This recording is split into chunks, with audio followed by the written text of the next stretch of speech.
Now I want to bring in our panel to dig through all this. Edward Isaac Dovere is the chief Washington correspondent for Politico. Hugh Hewitt, host of the syndicated morning program, The Hugh Hewitt Show. And Ed Rendell, the former governor of Pennsylvania, as well as the former chair of the Democratic National Committee. So, Hugh Hewitt, let me start with you. Again, we've talked about this. The major decision now that President Donald Trump will have to make when he's sworn in on January 20th is whether to abide by these sanctions that his predecessor is imposing or to do away with them. What do you think he should do? Well, I think he should wait to hear from the intelligence community in great detail. I approve of this measure myself. I go back to Josh Rogan's reporting for the Washington Post in June of last year, or June of this year, about the harassment of our diplomats. It's been well known, and President Obama at that point decided not to take action against Russia. A lot of the intelligence professionals that I follow and respect, like John Schindler, say this is a very solid move. I agree with Speaker Ryan. It's long overdue. What Donald Trump does, though, is not really the frame I'm looking at this in, Steve. We have a Russian reset button, which has collapsed. We have President Obama, who was mocking Mitt Romney 4 years ago about the 80s calling and wanting their foreign policy back. He finally returned that call. We ought to judge this on its own merits and then let President-elect Trump, when he gets all of his advisors around him, decide how to respond to whatever is the situation now.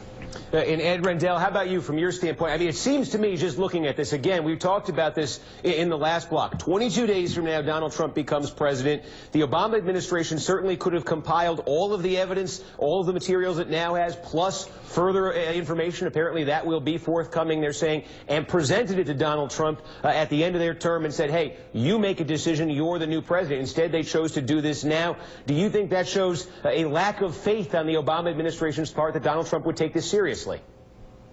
No, not necessarily, Steve. Look, you're elected to serve a 4-year term. There's one president until the next president takes his oath of office, and prior presidents have president-elects have respected that. Secondly, you serve up until the day your predecessor takes the oath of office. At 8:30 on a Monday morning, when I was leaving as mayor of Philadelphia, I signed off on an economic deal, even though my successor was going to be sworn in at 10 that next morning, because I was paid for 365 days that year, and I was absolutely intent on being governor and mayor up until the last minute that I was in office. And I actually think that President Obama did Donald Trump a favor.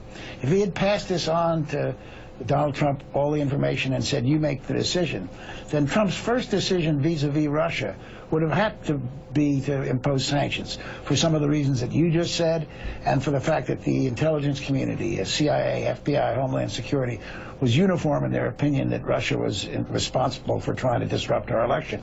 And he would have gotten off on the wrong foot with Putin.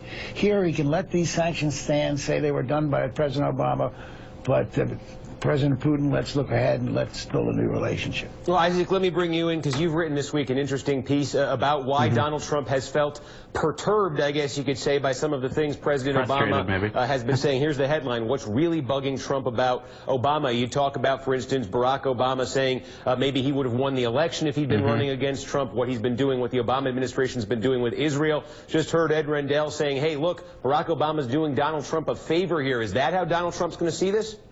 Well, this is certainly essentially a dare to Donald Trump to back off of the sanctions, to let these people who have now been booted out of the country back into the country. It is being done at a moment when Donald Trump is just a week ago, not even, on Friday of last week, brandishing this letter that he got from Vladimir Putin promising a new relationship, a new start to the relationship.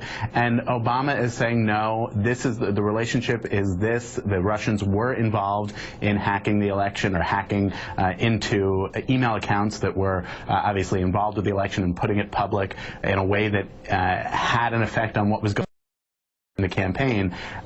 It does not seem like this is something that Donald Trump would want. And when you were speaking with Lisa Monaco earlier in the program, she said that even though we know that Obama and Trump spoke yesterday, that was not, from the account that she just gave you, when the president-elect or his team was told about these sanctions, that they were told this morning. So this is not, this seems to follow the pattern of the Obama administration and the president president himself, doing things that he thinks need to be done, with an eye, of course, toward who his successor is and how that successor is different, and with the president-elect feeling that those moves are being done without full sign-off from him, and perhaps to try to get in the way of his agenda.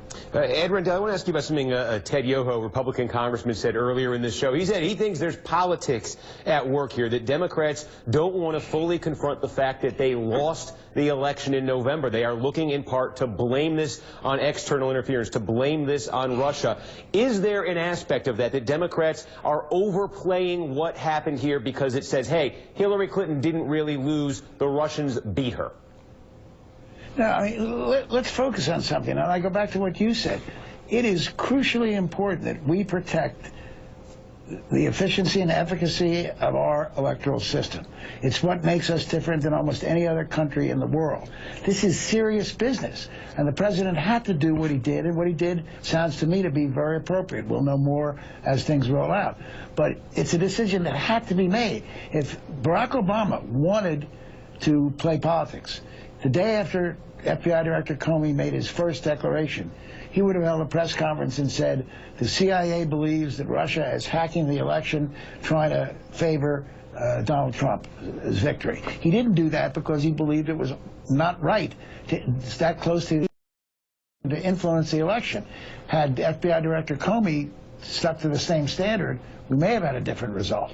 And Hugh, I think from his public comments, at least to date, we'll see if he says anything different now. Donald Trump's made it pretty clear he thinks this is politics. He thinks this is Democrats who don't want to admit they just lost an election. Just yesterday, he was asked about the prospect of sanctions. He said, hey, people have got to get on with their lives. Your opinion, you say you like the idea of taking action here against Russia, making these, imposing these sanctions. Do you think Donald Trump's taking this seriously enough? I do. Governor Rendell has got a very mature and I think appropriate take on this. The national security element ought to stay off on one lane where people can judge it, and the politics of transition on another. I had Sean Spicer on my radio show this morning. He said on a personal level, logistically, the transition is going very smoothly. There are profound policy differences. For example, on Resolution 2334, which President-elect Trump denounced, as did most Democrats that Ed has worked with, like Chuck Schumer and Steny Hoyer, for many years, as being a radical break with Israel.